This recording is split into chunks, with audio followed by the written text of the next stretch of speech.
দেখো লবণ দিয়ে মাছটিকে মেখে তেলে ভেজে নেব। আর এর মধ্যে গরম মশলাগুলো জিরে কাঁচামরিচ পেস্ট করে নেব। তখন মাছগুলো ভাজা ভাজা হয়ে গেলে মাছগুলো নামিয়ে নিতে হবে।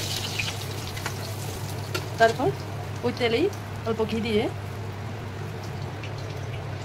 বেটে রাখা পেস্ট, জিরা গুঁড়ো, কাঁচামরিচ আর গরম মশলাগুলো দিয়ে দেবো। দিয়ে টমেটো, কেটে রাখা টমেটো আর কাঁচামরিচ দিয়ে কষিয়ে নিতে হবে। টমেটোটা বেশ ভাজা ভাজা হয়ে আসলে এক দেড় কাপ দুধে 1 চামচ ময়দা মিশিয়ে নিতে হবে।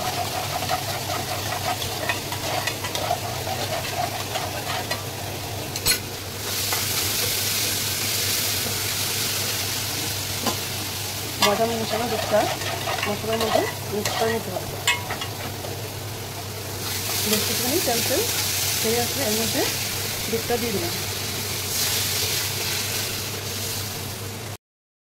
মাছটা দিয়ে দিলাম।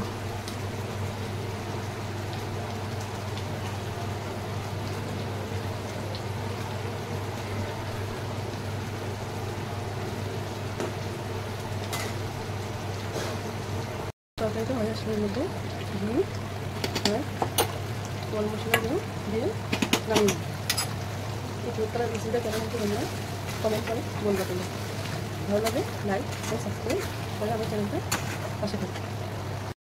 বন্ধুরা, তরকারিটার ফাইনাল লুক এসে গেছে। ক্ষীরোদ কাতলা ছুটির দিনে এরকম একটা মজার রেসিপি তোমরা ট্রাই করতে পারো।